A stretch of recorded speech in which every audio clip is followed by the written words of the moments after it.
Assalamualaikum warahmatullahi wabarakatuh.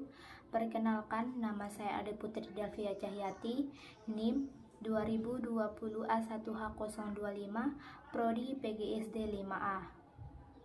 Pada kesempatan kali ini, saya akan mempresentasikan materi saya tentang teori belajar Ausubel dalam pembelajaran IPA di SD. Silakan simak video presentasi saya. Sebelum saya ke materi, di sini saya akan memperkenalkan sosok Ausubel. Jadi, Ausubel memiliki nama lengkap David Paulus Ausubel. Ia lahir pada tanggal 25 Oktober 1918 dan wafat pada tanggal 9 Juli 2008. Ausubel adalah seorang psikolog yang berasal dari Amerika yang lahir di Brooklyn, New York. Proses belajar dalam teori Ausubel terkenal dengan teori belajar bermakna. Menurut Ausubel, belajar bermakna merupakan suatu proses dikaitkannya informasi baru pada konsep-konsep yang relevan terdapat pada struktur kognitif seseorang. Menurut teori belajar bermakna, psikologi belajar seseorang itu menyangkut asimilasi informasi baru ke dalam pengetahuan yang ada dalam struktur kognitif seseorang.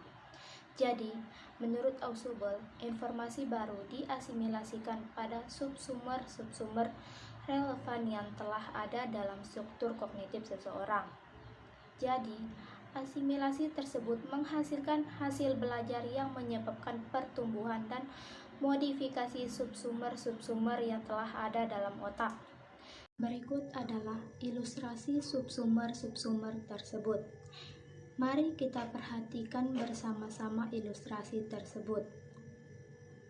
Dari ilustrasi tersebut dapat diketahui bahwa berkembang atau tidak berkembangnya suatu subsumer dalam diri seseorang tergantung pada pengalaman dari orang tersebut. Dari mana asalnya subsumer? Berikut ilustrasinya. Pada peserta didik, pembentukan konsep adalah proses utama untuk mendapatkan konsep-konsep. Istilah pembentukan konsep didefinisikan sebagai upaya belajar penemuan yang menyangkut penemuan hipotesis serta pengujiannya hingga pembentukan generalisasi dari hal-hal yang khusus.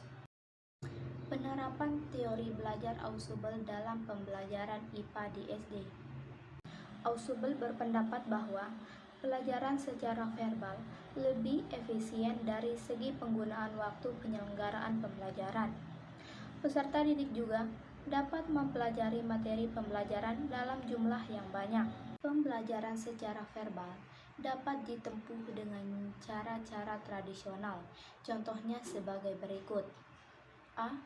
Peserta didik kelas 2 sekolah dasar diminta melengkapi lembar kerja yang berisikan kata-kata baru dengan dibantu oleh kamus untuk mencari definisi dari kata-kata baru tersebut dan kemudian menuliskan ke dalam lembar kerja. B. Peserta didik kelas 3 sekolah dasar diminta untuk membaca satu bab dari sebuah buku IPA dan kemudian menjawab pertanyaan-pertanyaan yang ada dalam buku yang dibacanya. Contohnya dalam kelas, misalnya pada kelas 3 sekolah dasar, peserta didik dibagi dalam 2 kelompok belajar. Kelompok 1 diberikan daftar-daftar nama benda, binatang, tumbuhan, dan sebagainya. Demikian juga dengan kelompok kedua. Semua kelompok kemudian diberikan waktu selama 1 menit untuk mengingat kata-kata yang terdapat dalam daftar kelompoknya. Kata-kata tersebut misalnya sebagai berikut. Setelah 1 menit, peserta didik diminta untuk menuliskan sebanyak mungkin kata-kata yang diingatnya. Kemudian, guru membandingkan jumlah kata yang dapat diingat dan benar untuk kedua kelompok. Bagaimana hasilnya? Dari daftar kata-kata di slide ini, perbedaan apakah yang dapat kita lihat dari keduanya?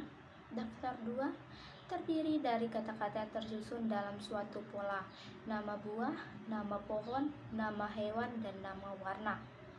Sedangkan daftar 1, kata-kata tersebut belum ada pola yang jelas.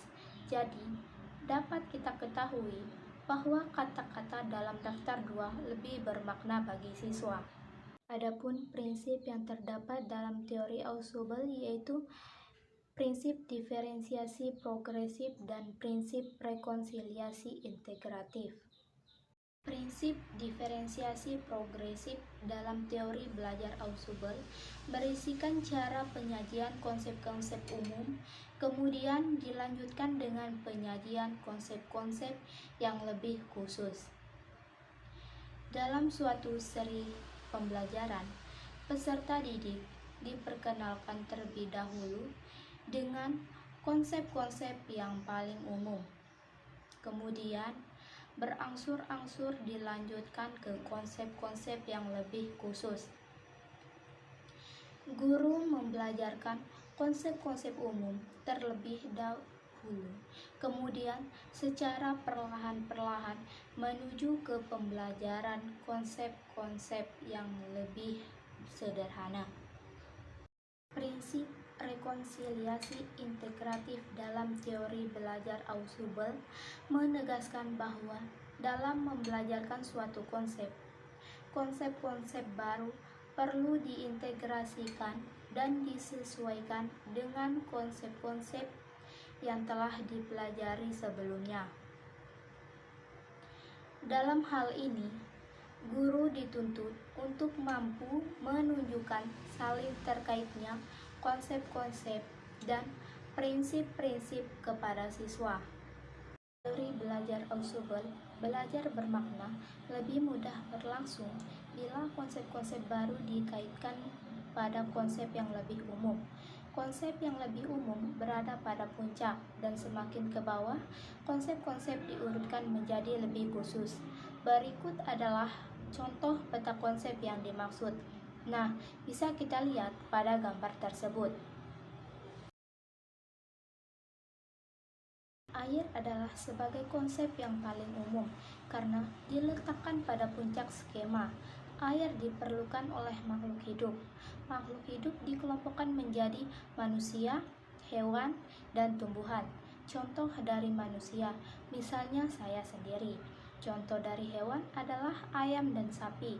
Contoh dari tumbuhan adalah padi dan jagung. Sementara di sisi lain, menurut wujudnya, air dibedakan menjadi padat, cair, dan gas.